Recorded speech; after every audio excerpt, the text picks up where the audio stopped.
Ornstein and Smough from Dark Souls Remastered. Well, what do we have here? You must be a new arrival. Let's start off this list with a game series that is notorious for having harder than average boss fights. Ornstein and Smough is widely regarded as one of the hardest boss fights in the Dark Souls series, excluding DLC.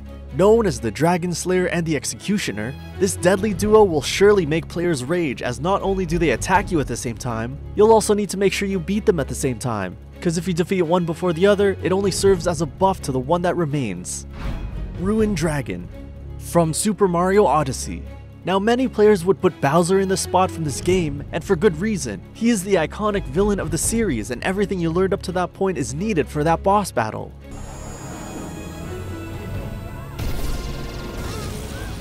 But the Ruined Dragon boss fight is probably the most out-of-place boss fight in a Mario game.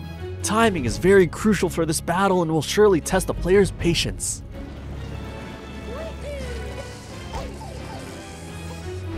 Calamity Ganon from The Legend of Zelda Breath of the Wild. The final boss in Breath of the Wild, Calamity Ganon is an interesting case in which it really depends on how much the player has grinded and progressed through the game. Most players would come into this boss fight fairly overleveled, but Calamity Ganon still poses a challenging threat. Having 3 phases to beat, this is one of the harder ones in the series.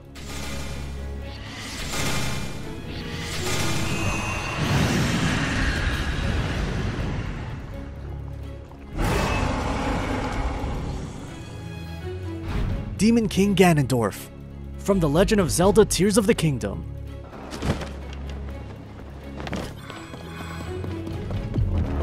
Wow, Ganon just doesn't really stop, does he? This boss fight comes from the Legend of Zelda sequel, and it is equally as challenging as his predecessor. Demon King Ganondorf has 4 phases in his boss fight, and players will need all the movement and dodging in their bag of tricks to beat this one. DK Ganondorf will surely test a player's determination and patience. Galdera The Fallen from Octopath Traveler 2.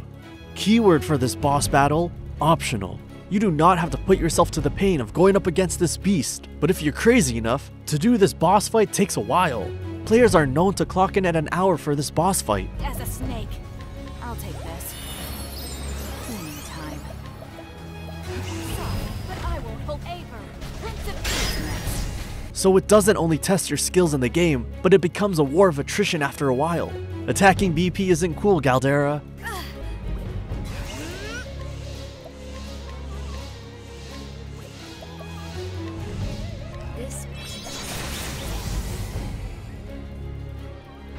Hades from Hades.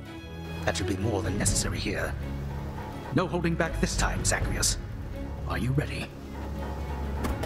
Let's go. Coming in at the end of every playthrough of this roguelike action game, Hades is a challenging final boss, especially if you haven't built Zagreus properly for a run.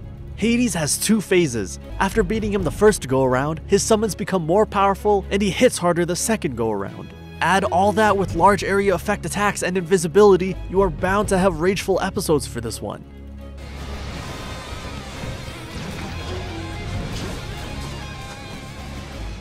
The Devil from Cuphead.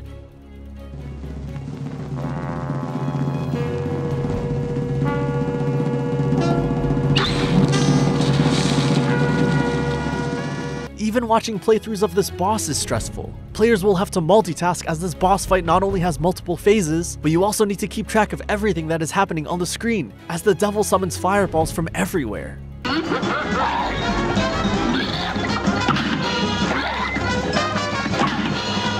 This is equally frustrating in multiplayer, as you and your partner would have to know where and when to move, when to parry, and when to shoot, as there are limited spaces to go. Aesir, the God of Chaos. From Bayonetta 2. The god from the second installment of Bayonetta is as big and bad as they come. That is your revenge? Is this not the one who destroyed your world, who destroyed your life?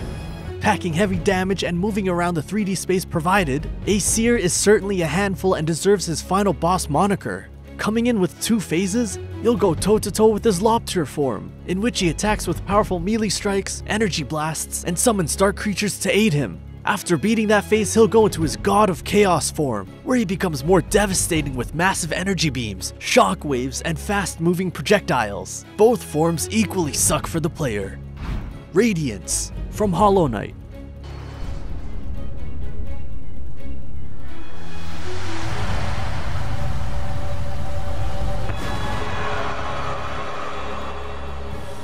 The ultimate challenge in Hollow Knight is facing Absolute Radiance, the final boss of the game. This fight is notorious for its difficulty and is considered one of the toughest encounters in gaming. Absolute Radiance pushes players to their limits with its fast-paced gameplay and relentless attacks. Players would need to be precise with their platform movements, as Absolute Radiance has multiple attack patterns and teleports in and out of reality.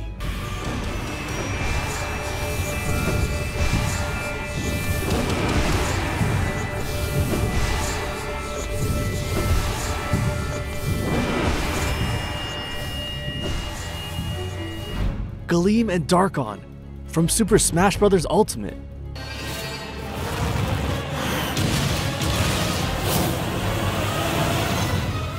Fighting games are known to have near impossible bosses to beat in your first try, and Super Smash Bros. Are no exception with Galeem and Dharkon. Galeem with its light-based projectiles and stage control abilities, Galeem summons exploding copies of captured fighters to defeat challengers. In contrast, Dharkon emerges as a counterpart to Galeem after its defeat.